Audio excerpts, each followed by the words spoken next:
Any small thing, there is a framework, there is a method to the madness.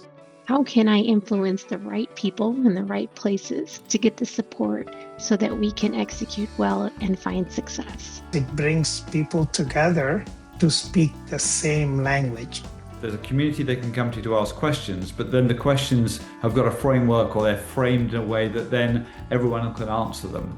The only way to solve the problem when you say, how do we look at this?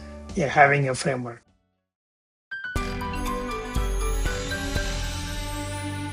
So welcome to this CoE Roundtable, the how, what and why around implementing a Centre of Excellence.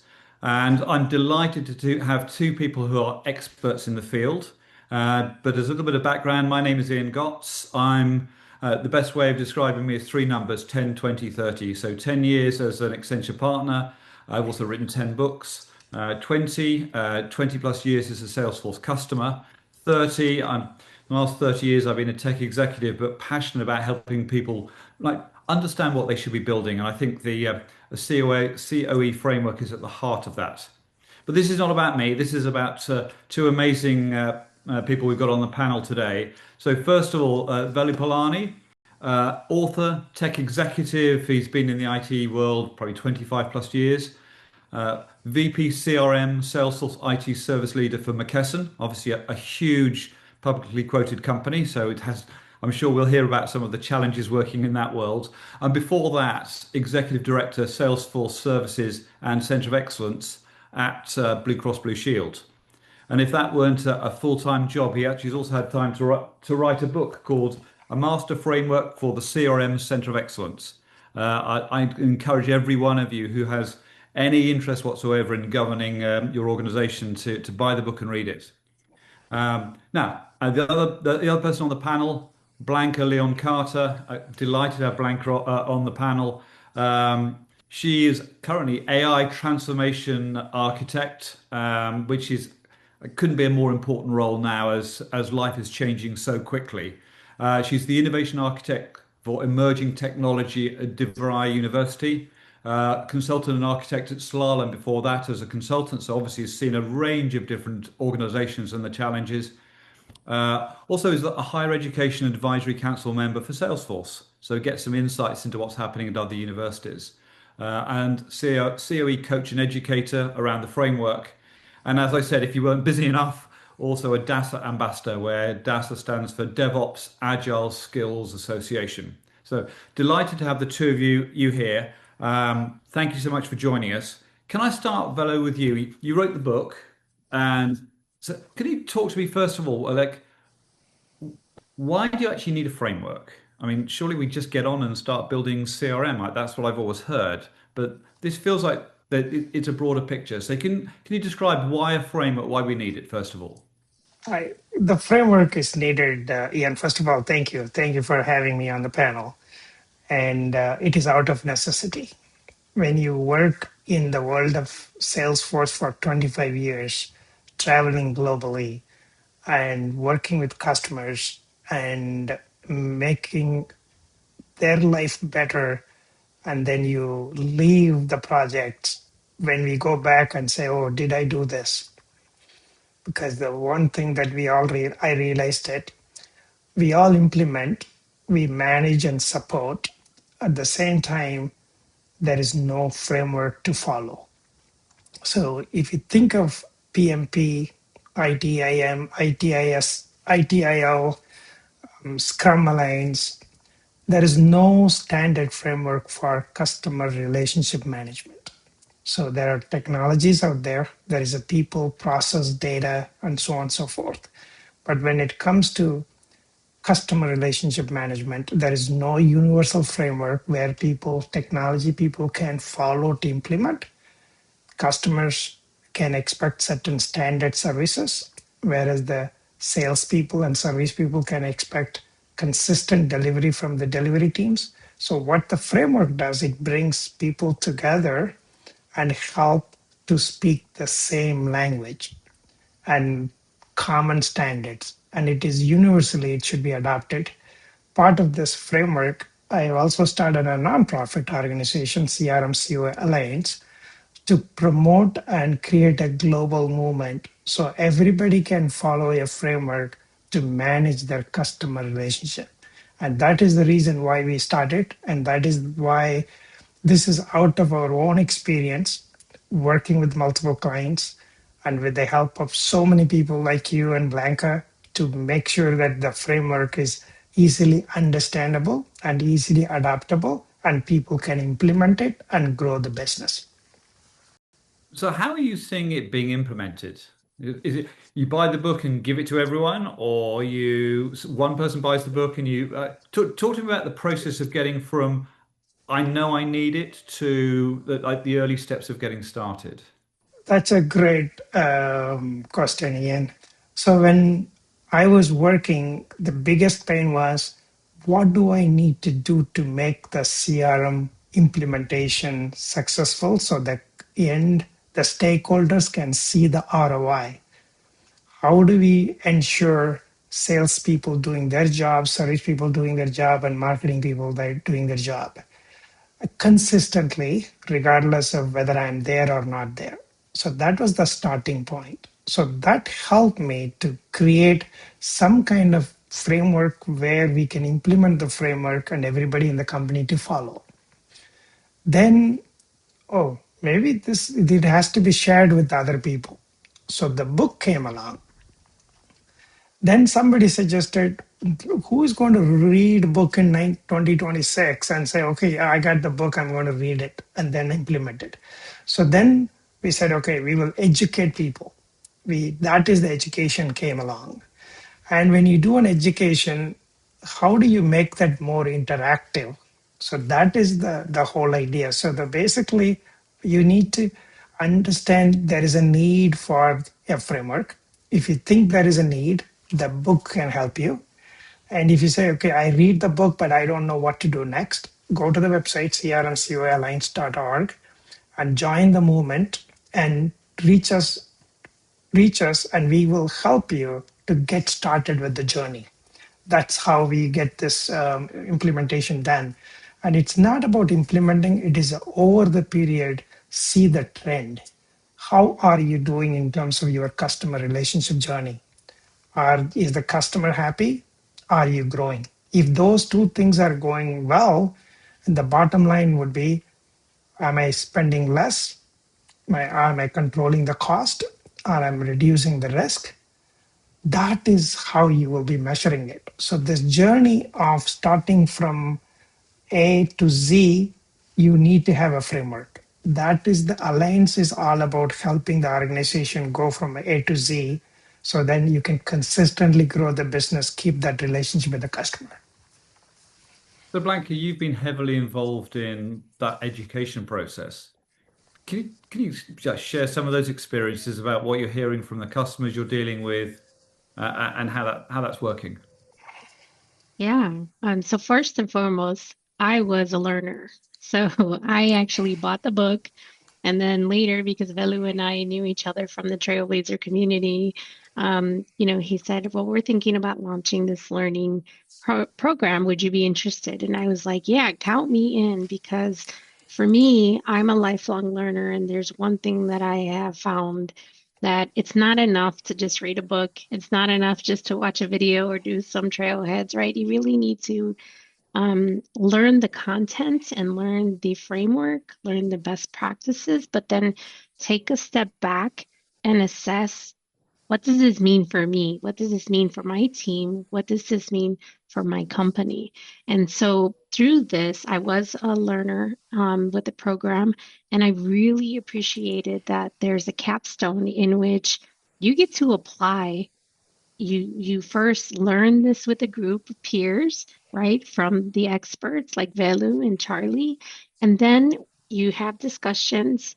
You figure out how it applies to you, your company, your teams. But the most important part is, how well can you translate the framework into where your team and company is now, and how well can you put together a plan to support leveling up through that framework tailored for your company. And that applied exercise is really what it's all about, right? It's putting it into action. So you're stepping away from just thinking about execution and you're thinking about how can I influence the right people in the right places on my team and at my company to get the support so that we can execute well and find success. So, Velu, you wrote the book. Are these the sorts of things that you're now, when you started thinking about writing the book, are you now seeing people applying the principles? Absolutely. So first of all, before we even go to that step, let's see what is the framework. It's like secret. Is there a secret? What is the framework? It's a CRM CoE realm, I call it. The framework has got foundation. Foundation is all about technology platform. So when you say foundation, it easily relates to a building foundation. If you have a building, you have HVAC, you have foundation, you have electricity, plumbing, proper insulation, everything that needs for the building is there. That's a foundation. So in the world of CRM platform, it is more of a architecture, business continuity, security, risk management, and compliance and data architecture, data quality, and the governance around it. So that's I call foundation. The next step is the operations. It's not about the technology. Customer relationship is not just the technology. Technology plays a major role. How do you deliver to the customer, end customers? You need project management, you need budget, you need DevOps, you need change management, licenses and processes so that you can operate it in a systematic way. I call that as an operations. Finally, the customer-centric initiative, which is sales, service, and marketing. You have a call center, you have sales operations, you have a marketing operations, you have a goal, strategy, top level leaders talk about goals and all those things. So these are the three components of a framework. So in order for you to accomplish that right customer relationship, you need to be foundationally strong or resilient so that you can continue to build. You need to be operationally more efficient so that you don't waste money. Then only you can build customer centric work. Unfortunately, you asked me a question in the beginning, why did you start this one? Every company starts working on the top of the funnel, which is the customer centric work. I got $2 million, go build customer what a customer service call center. Your operations may not be good.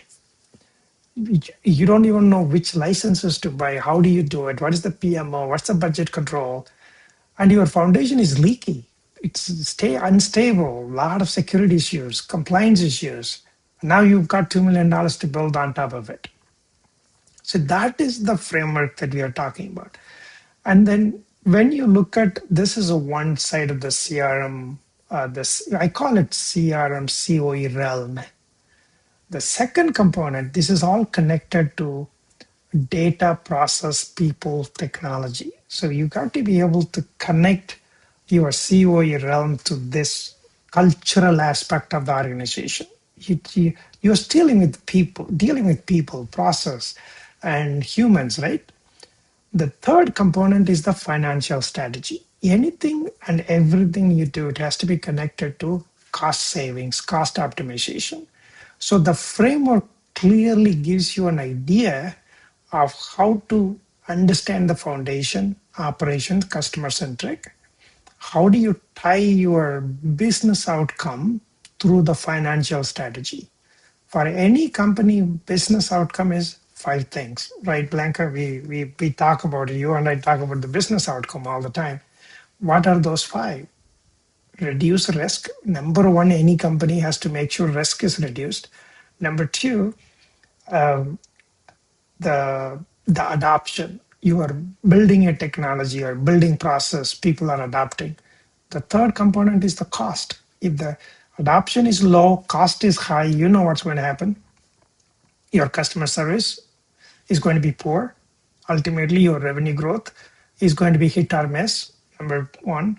Or you start buying companies and show that I'm growing. Or you increase the price. What happens when the companies grow? They increase the price, or they keep buying the company and they still show the growth.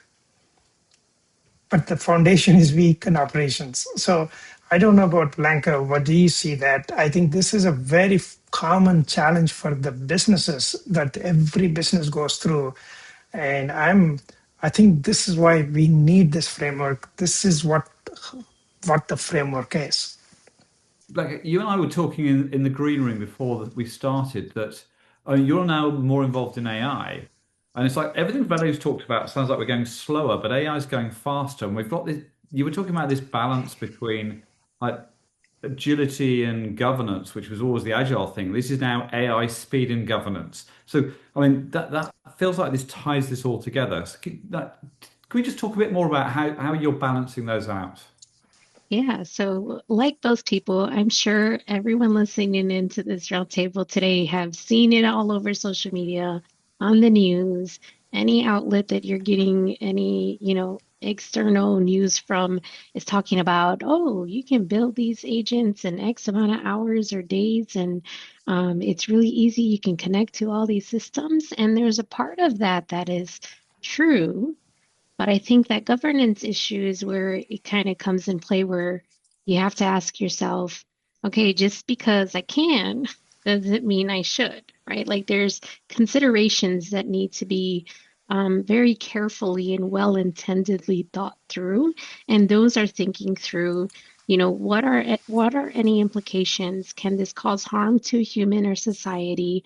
Where can things go sideways? Most importantly, where are we opening up a Pandora's box that can lead to security implications, right? And it can also lead to a reputation hit for your company, right? And your teams. No one wants to be a part of that. And so those trade-offs, it's a really, really tough balancing act because that the music and the Kool-Aid coming in from external forces is sending one message. And the reality of what it really takes to provide human-centric, customer-centric experiences that are responsible, that are secure, that are really going to benefit not just your customer, but your teams and your company overall is missed. And I think that is the part that makes it the most challenging because it's not about technology and how fast or how slow. It's about where is our company's risk appetite? Where's our stance in the sand when it comes to ethics, right? And making sure that data quality is there and, who's accessing things are only really people who need to access those certain pieces. And when you rush so fast, like that train is just flown by, these are all concepts that sometimes get shoveled under the carpet, and then you've inherited tech debt, and your risk threshold just went up, and your, attack surface just widened, and you didn't even understand that that's what was happening in the background.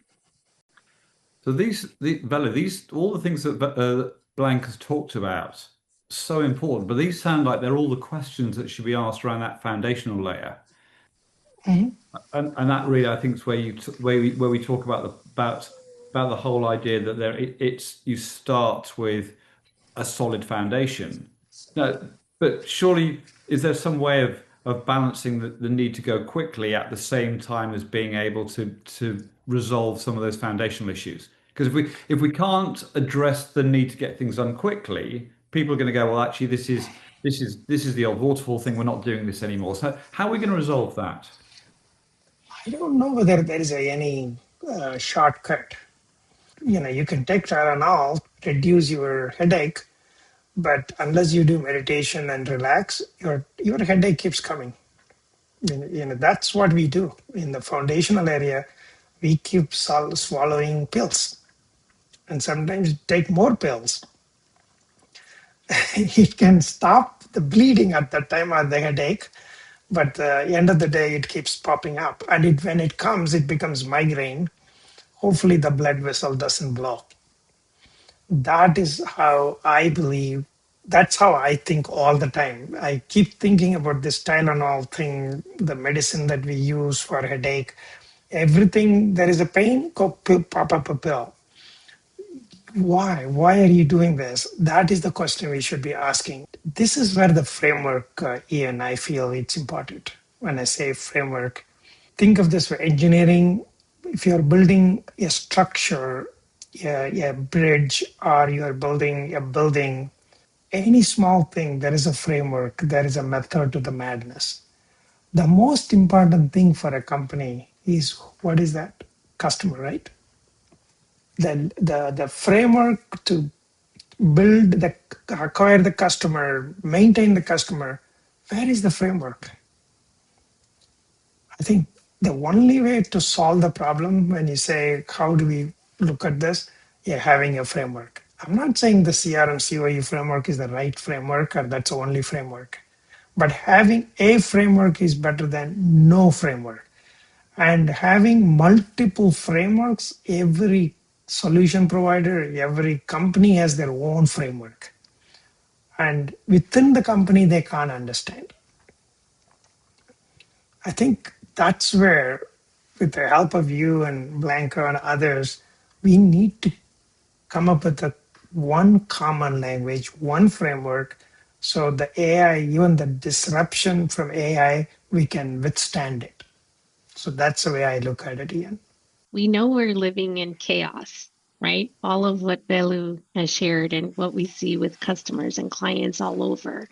And that's tool agnostic, right? We know the pressure's on to go faster. We know the pressure's on to embrace the newer technology that has a lot of ambiguity and things change from one day to the next, one week to the next, and it's never ending.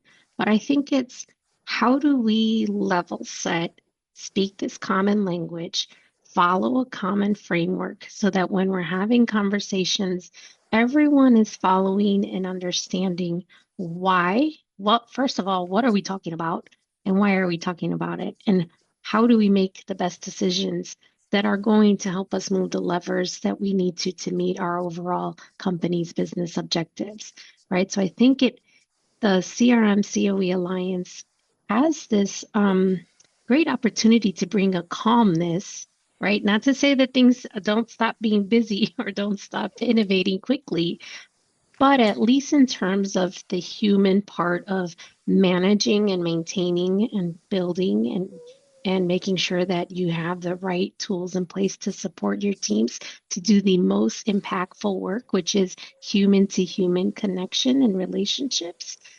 That's where I think that CRM CoE Alliance frameworks brings a calm to help level set and cultivate that space to move forward more successfully and focus on what matters most are the relationships. I've been involved in sort of talking about Centre of Excellence for probably 4 or 5 years. So there are a number of people who have a title of COE, whether they're a COE leader or a COE team. What I think I found was missing was they all had their perspective. I think like the really hard yards have been done by actually putting a book together. So now we've got some common terms. Mhm. I think it starts by buying the book and reading the book. And again, this is not a plug to go and buy the book. I mean, Velu, you didn't write the book so you can become a world. I mean, you're not going to be selling so many books that you can retire. That's not the No, way the way no, the business books work. I Um, agree. I think the average, I mean, I think the average number of books that get sold of business books is 1,000. It's a relatively, it's a small number. But the I most agree. important thing about all of this is actually there is some structure around this, which means that when you're talking about, I mean, the whole concept of foundations versus operations versus the customer centricity, that then at least we're all having a similar conversation, which then we can start to apply it. Now, you may need when you take it into your organization to go, well, we don't call it operations, we call it something else. But at least when you come back to the community, we're having the same conversations. And then, because then what I heard from every time I've talked to the Centre of Excellence leaders is the first question is always how do I get started Mm, and how do I get buy-in or where should I start? When those questions are then framed within the context of the framework, then you can go, okay, well, where are we on foundations? We could even start to go, okay, we're in an organization. Let's do an audit of where you mm, are relative to the framework. It ties it all together so beautifully, which is someone wants to go and do it. there's a community they can come to ask questions, but then the questions have got a framework or they're framed in a way that then everyone can answer them. So I think this almost feels like it's been the missing part. Everyone's been talking about centre of excellence, but no one's actually. Everyone's had their own idea. There's a slide deck or there's a presentation. That's not the same as I don't know how many pages this is. 146. There's a lot of thought that's gone into this and a lot of structure. And I think that's we now have a solid basis for moving forward, which is why I'm so excited. I think you said earlier, Velu, that there's a community. So remind me again what the URL is that people should go to join. So people, if anybody who's interested, they go to www.crmcoealliance.org. It's a nonprofit organization. Our goal is to create the moment where we can create this awareness about the framework. We educate them, and then we also created an assessment app. If anybody wants to say, okay, where do I stand on my CRM ecosystem today? They request an assessment. We will give them the assessment and the immediate questions. There are 81 questions. And it tells you which function you are strong, which function you are weak, and what are the next steps you have to do. And it gives you the score. So at least you're not starting to read the book and say, okay, I'm going to do this. So it gives you a structured approach. It gives you a report. I have to tell you, this is a psychiatric evaluation. This is not your lipid panel test. We are not going to draw your blood, meaning connecting to your instance and pull all the metadata, analyze it. No, this just simply asks 81 questions on each function. And then we tell you how foundationally are you stronger? Are you weak? How strong you are in foundation? Operationally, how efficient? And when it comes to customer centric, how are you doing? It gives you a subjective evaluation, and it gives you a great start. So when you go talk to people and say, yep, this makes sense to me, I want to do this. Ultimately, so the process, the way it works, they go to the site, they join the community, and they can learn, they sign up, or they can buy the book, or they can simply talk to one of us and say we can explain to them how to set this up right. And we don't do it as a nonprofit. We have partners who can help us to do it. And I think Perfect. the key here is when you are answering the questions, to be honest, and if there are areas that you don't know, try to see who you can connect with within your teams and at your company to find an answer. Because the more truer you are in answering the questions, then that assessment and that prioritization that Velu's talking about, it will guide you through what is most important according to where you're starting. And that is a part that if you're not answering truly or with a whole bunch of unknowns, it's kind of hard to know if you're starting off on the right foot then. Absolutely. I think simply being forced to ask the questions is really important. I mean, there are some questions I went up. So there are some you don't even know that you should have had to ask the question. Yeah, Let alone being able to find the answers. I just never had considered that. So I think just the act of going through that assessment starts to shape how you think about the way the organization works. absolutely. I think that the whole idea here, we are building the COE is like a cookie cutter approach. Don't go struggle. Don't try. It's not a rocket science. What was the challenging part was to even realizing there was a gap in the framework, common framework. So once we understood with a lot of research we have done, oh, then we have a framework. Then the next step is, okay, how do I educate people? How do we make sure they understand? And then how do I set up one quickly? Do an assessment. It tells you step by step. And then what in the long term vision for us, Ian, is to help companies to be the part of that membership based approach where you are constantly learning.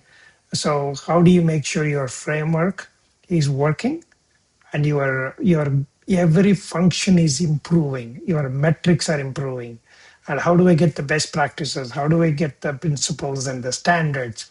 So you are not going every place to search, and it's all going to be in one place where you should be able to uh, quickly stand up the COE for your CRM and keep building the business. Your goal is to build a business. You are not here to fight with the technology or fight with people.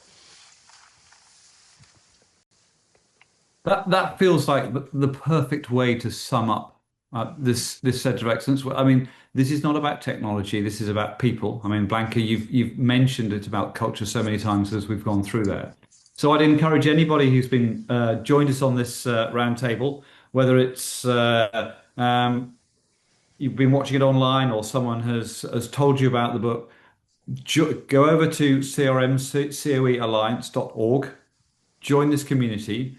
It doesn't matter where you are. You don't have to be a CRM leader. You don't have to be a COE team member. You could be an architect. You could just be someone passionate at the beginning of your career.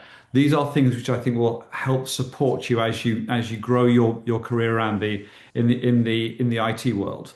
So this is not just aimed at the leadership of an organization. Anyone at any level should be joining it, and I think that's how you build a community. That's how you build a movement, and that's really what we're all about. So again, thank you for joining me on the roundtable.